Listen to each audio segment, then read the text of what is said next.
त्योहारों का शहर प्रयागराज को इस वक्त यूं ही नहीं कहा जा रहा। आप देख सकते हैं तस्वीर इस कुंभ के मेले की टॉप एंगल से। नमस्कार, आप देख रहे हैं फिट इंडिया का सुपरहिट बुलेटिन और आपके साथ मैं हूं दीपिका यादव। नमस्कार, मैं हूं आपके साथ श्वेता श्रीवास्तव। तो महाकुंभ में देखिए, मैंने आपको गंगा घाट से तस्वीरें दिखाई, भीड़ की तस्वीरें दिखाई और अब आपको देखिए जो ऊपर से व्यू है, एरियल व्यू दिखाने की कोशिश आज हम कर रहे हैं और इसीलिए हम पुल के ऊपर मौजूद हैं। और जरा देखिए कैसा ये सुबह सुबह कुंभ में जो तमाम टेंट्स लगे हुए हैं वो कितना भव्य और खूबसूरत नजारा इस वक्त आप देख पा रहे हैं। और यहीं से आपको देश दुनिया की हर खबर बताएंगे, तो बने रहिए हमारे साथ और देखते रहिए फिट इंडिया का सुपरहिट बुलेटिन।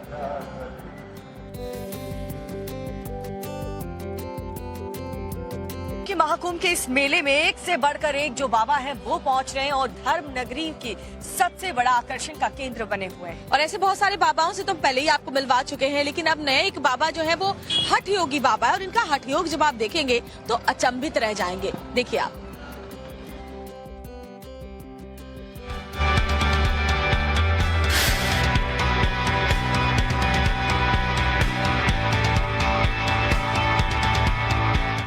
महाकुंभ में संगम किनारे ऐसे दृश्य भी दिखते हैं जिन्हें देखकर हर कोई ठहर जाता है। देखिए कैसे ये हठ योगी बाबा संगम किनारे शरीर साधे हुए हैं। हमारे साथ है ओंकारानंद सरस्वती जी, जो देखिए कैसे हठ योग इस वक्त कर रहे हैं अपने पंजों की पांचों उंगलियों के सहारे। जरा देखिए कैसे उन्होंने अपने पूरे शरीर को उठा कर रखा है। वाकई ये हठ योग बहुत ही ज्यादा कठिन है, बहुत ही मुश्किल है और ऐसे ये घंटों घंटों तक इसी तरीके से हठ योग की मुद्रा में लीन रहते हैं। और जरा अगर और पास से उनके पैरों को हम दिखा पाए तो देखिए जरा कैसे पैर की पांचों उंगलियों के ऊपर अपने पूरे शरीर का जो वजन है वो उन्होंने रख रखा है। हम कोशिश करेंगे आपको दूसरे एंगल से भी ये तस्वीरें दिखाएं, जहां आप देख पाएंगे कि उनका जो पंजा है पैर का वो पूरी तरह से उठा हुआ है और सिर्फ उंगलियों के ही बल पर वो अपना पूरा शरीर जो है वो संभाले हुए हैं। तो देखा आपने कैसे इन्होंने अपने पैरों की पांचों उंगलियों से पूरे शरीर को ऊपर उठा लिया। बाबा इसके अलावा भी कई तरह के हठ योग दिखाते हैं जिसमें शरीर के अलग अलग हिस्सों को ऐसा बना लेते हैं जिसे देख हर कोई हैरान रह जाता है। ये आसन सबसे पहले हमारे भोलेनाथ ने किया, आदि गुरु शंकराचार्य ने किया, 4 शिष्यों ने, 9 नाथों ने किया।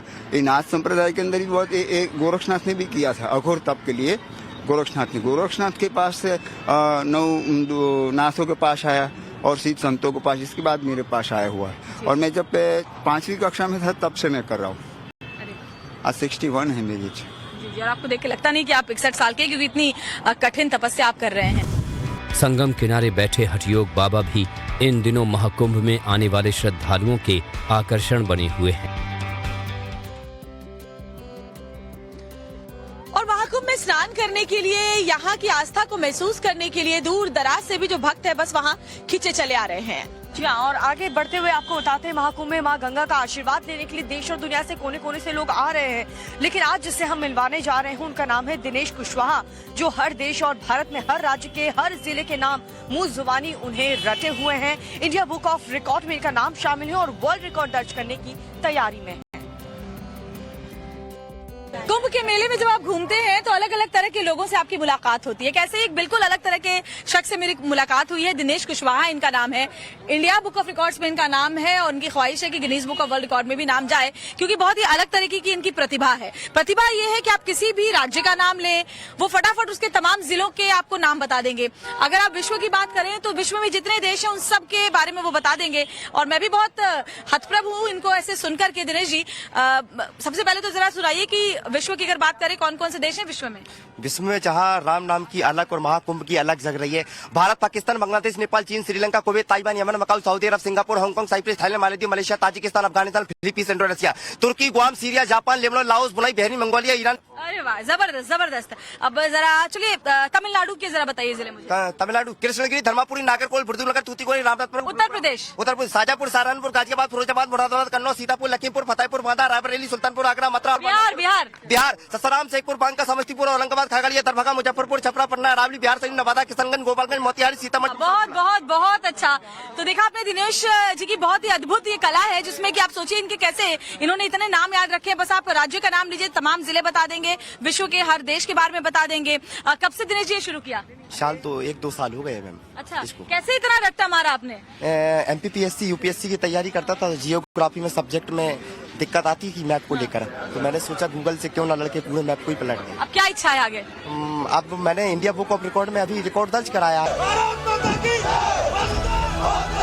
बर्फीली चट्टानों में गूंजते नारे,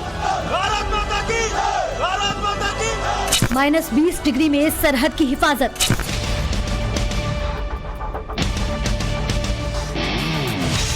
एलओसी पर जवानों का शौर्य।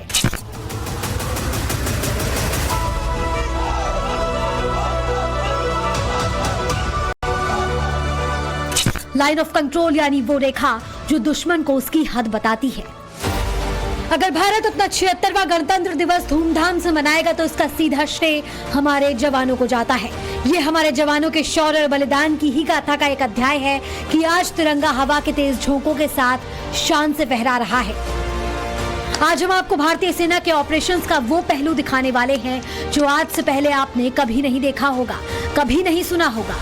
लाइन ऑफ कंट्रोल पर बर्फ के बीच किस तरह पेट्रोलिंग करते हैं मेरे सहयोगी शफीक आपको तस्वीरों के माध्यम से दिखाएंगे। ये रोज का मामूल है और हर रोज इसी तरीके से लाइन ऑफ कंट्रोल के जो एरियाज है भारतीय सेना के जवान इसी तरीके से पेट्रोलिंग करते हैं, एरिया डोमिनेशन करते हैं ताकि हर एक गतिविधि पर नजर रहे, क्योंकि इस इलाके में घुसपैठियों की जो घुसपैठ की संभावना होती है वो काफी ज्यादा रहती है और लगातार जो इंटेलिजेंस एजेंसीज है उनके पास या भारतीय सेना के पास इस तरह की जानकारी रहती है कि लाइन ऑफ कंट्रोल के उस पार जो पीओके का इलाका है वहां पे जो टेरर लॉन्च पैड्स हैं वहां पे आतंकवादी लगातार बैठे हुए हैं और वो किसी भी समय घुसपैठ करने की कोशिश कर सकते हैं। एलओसी पर साल भर बर्फ नहीं पिघलती, जहां हर वक्त खून जमा देने वाली सर्दी पड़ती है, जहां दुश्मन ताक लगाकर घुसपैठ की कोशिश में बैठा रहता है, लेकिन आसमान छूती इन बर्फीली चट्टानों के बीच अगर कुछ 12 महीने 300 दिन जारी है तो वो है हमारे जवानों का एरिया डोमिनेशन।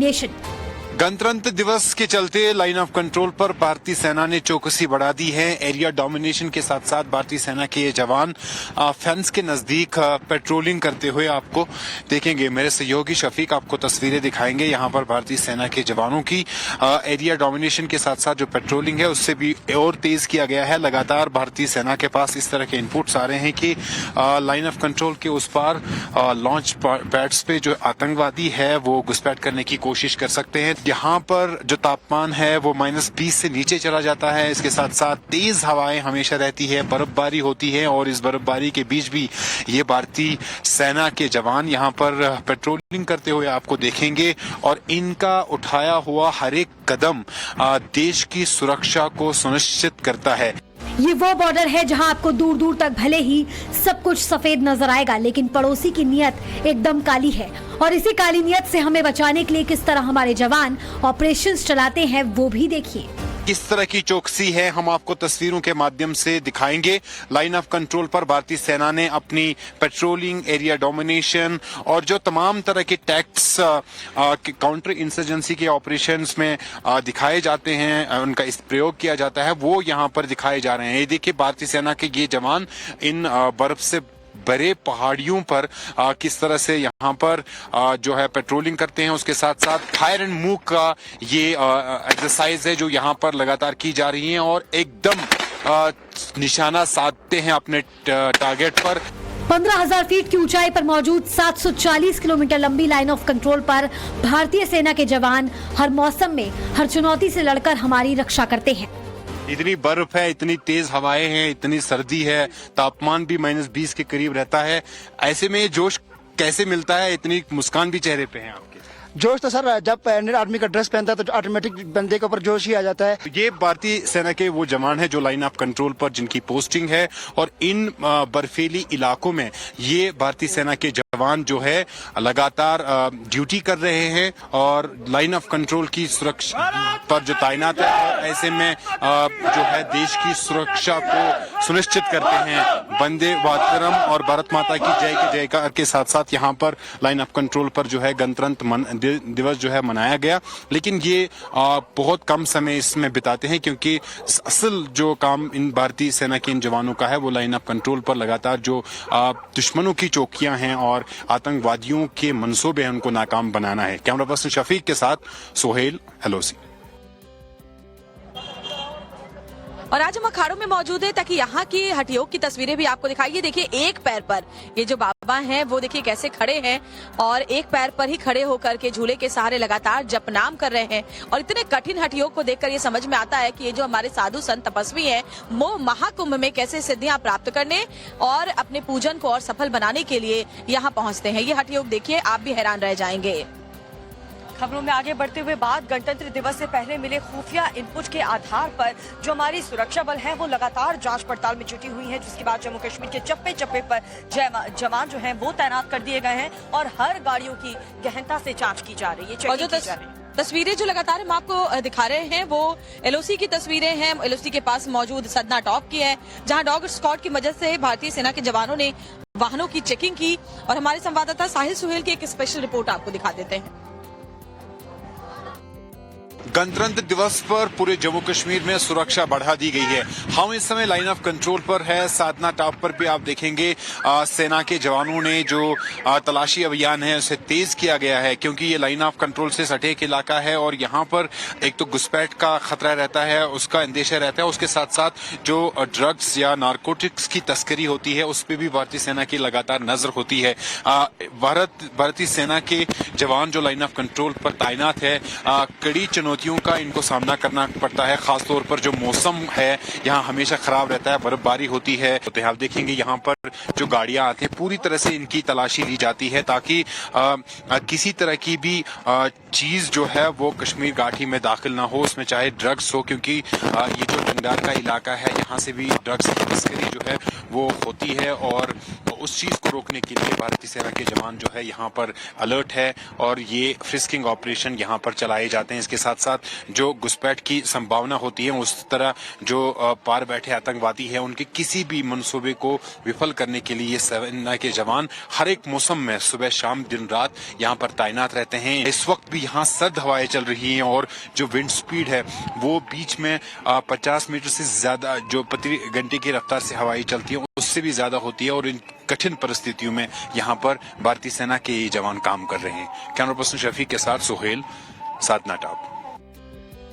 देख सकते हैं कि जो कुंभ के मेले में लोग हैं अपने परिवार को लेकर आते हैं, बुजुर्गों को लेकर आते हैं, बच्चों को लेकर आते हैं। लेकिन यहाँ पर आप देखिए ये जो है ये साध्वी हैं, महिला साध्वी, ये लड्डू गोपाल को अपने साथ लेकर आई हैं और हर सुबह इतनी ही खूबसूरती के साथ वो लड्डू गोपाल को सजाती हैं, संवारती हैं और इसकी खूबसूरत तस्वीर हमें भी यहाँ पर चलते हुए देखने को मिली। और आप देख सकते हैं एक एक श्रृंगार लड्डू गोपाल का यहाँ पर ये महिला साध्वी चेहरे पे मुस्कान लिए करती हुई नजर आ रही हैं। पूरे श्रृंगार के साथ फूल भी अर्पण कर रही हैं और आंखों में काजल लगाया, उनके लाली लगाई चेहरे पर, उन्हें वस्त्र पहले पहनाए। उसके बाद देखिए उनको आभूषणों से सजाया, छोटे छोटे आभूषण रखे हुए हैं, मोर पंख रखे हुए हैं, जिससे लड्डू गोपाल को, कान्हा को ये साध्वी सजा रही हैं। और ऐसी खूबसूरत तस्वीरें कुंभ में जब आप मौजूद होंगे तो आपको हर जगह बिखरी हुई और ऐसी रंग जो है आपको हर तरफ नजर आ जाएंगे। और देखिए बहुत ही सुंदर ये तस्वीरें हमने आपको दिखाई। लेकिन जम्मू बताया जा रहा है कि दोनों ही गाड़ियों पर जो आग लगी थी उसमें काबू पा लिया गया है। आग से दोनों गाड़ियां जलकर हालांकि खाक हो गई हैं। महाकुंभ क्षेत्र में गाड़ियों में ये आग लगी हुई थी लेकिन गाड़ियां जलकर अभी खाक हो गई हैं। फायर ब्रिगेड ने आग पर काबू पा लिया है। तो महाकुंभ को लेकर के ये बड़ी खबर आपको बता रहे हैं। महाकुंभ क्षेत्र में गाड़ियों में आग लग गई। महाकुंभ क्षेत्र में 2 गाड़ियों में आग लग गई। फायर ब्रिगेड ने आग पर हालांकि काबू पा लिया। आग से दोनों ही गाड़ियां जल करके खाक हो गई। तो ये महाकुंभ से खबर हम आपको बता रहे हैं। 2 गाड़ियों में अचानक से आग लग गई। हालांकि आग लगने की वजह भी पता नहीं चल पाई है, लेकिन 2 गाड़ियों में जब आग लगी तो तेजी के साथ आग भड़की। तस्वीरें भी हम आपको दिखा रहे हैं। फायर ब्रिगेड की टीम तुरंत मौके पर पहुंची, आग पर काबू पा लिया। दोनों ही गाड़ियां आग से जलकर खाक हो गई। गनीमत इस बात की कोई हताहत नहीं हुआ, गाड़ी के अंदर कोई मौजूद नहीं था, लेकिन दोनों गाड़ियां जल गई।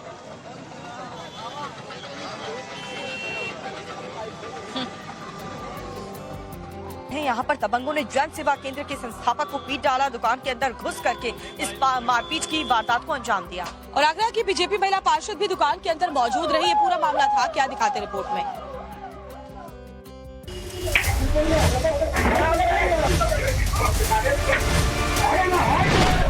उत्तर प्रदेश के आगरा में एक जन सेवा केंद्र के संस्थापक के साथ मारपीट की गई। तस्वीरों में देखिए, पहले एक महिला दुकान के अंदर आती है, उसके बाद 1, 2, 3 और ये चौथा युवक दुकान के अंदर दाखिल होता है।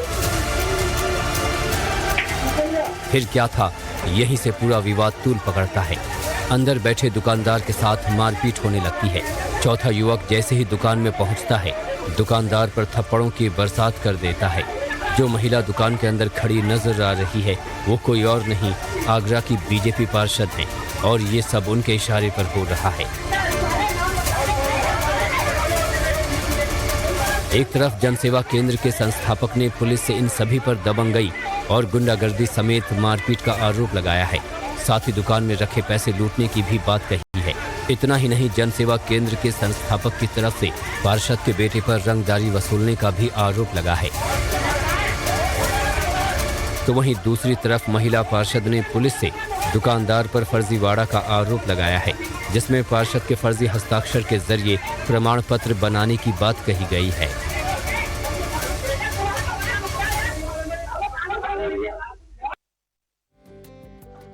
सामने आया ओखला विधानसभा सीट से विधायक अमानतुल्लाह के बेटे से जुड़ा हुआ ये पूरी खबर। पुलिस ने अमानतुल्लाह के बेटे की बाइक को रोका तो उसने बवाल खड़ा कर दिया। एसएचओ को बार बार ये कहा कि पापा विधायक हैं हमारे, और धमकाया भी। उसके बाद वहां पर क्या माहौल बना आपको दिखाते हैं पूरी खबर से रिपोर्ट के जरिए।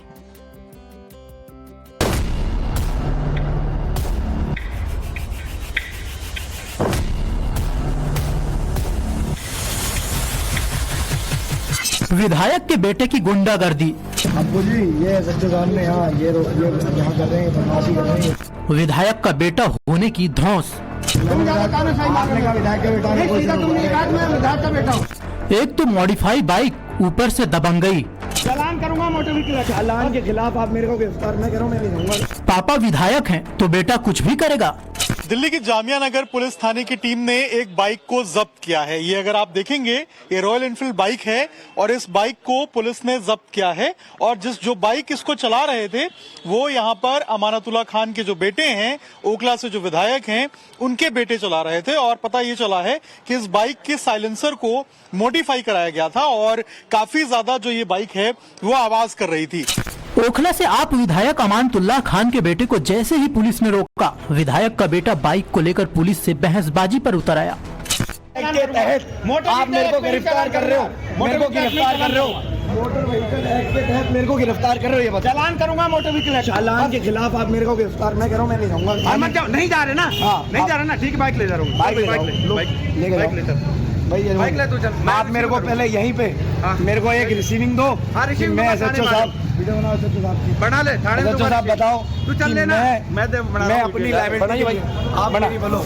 हाँ मैं बना रहा हूँ वीडियो, तू लेके आप मेरे को ही बोलो। मैं अपनी लाइबिलिटी पे ये बाइक सीज कर रहा हूँ। मैं सीज कर रहा हूँ, मैं सीज करूँगा। सीज वहाँ पर चल, सीज मैं सीज करके मैं दूंगा, मैं करूँगा ना सीज।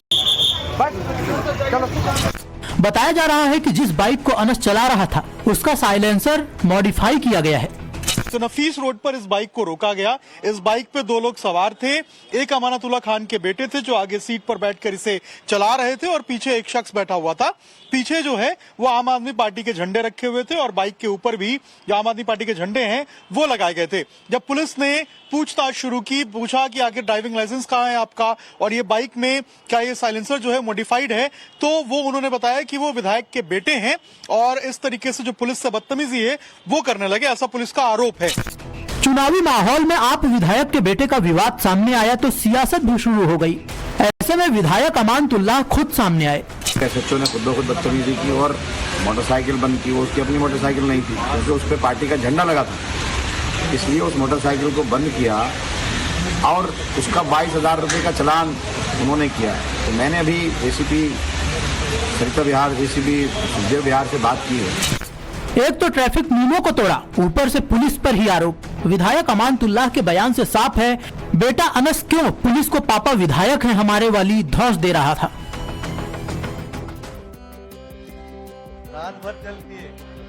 तो ठंड में अलाव का सहारा बहुत ही ज्यादा राहत लोगों को देता है। खासतौर पर सुबह सुबह गंगा किनारे ठंडी हवा यहाँ लोगों को परेशान करती है। चलिए आगे बढ़ते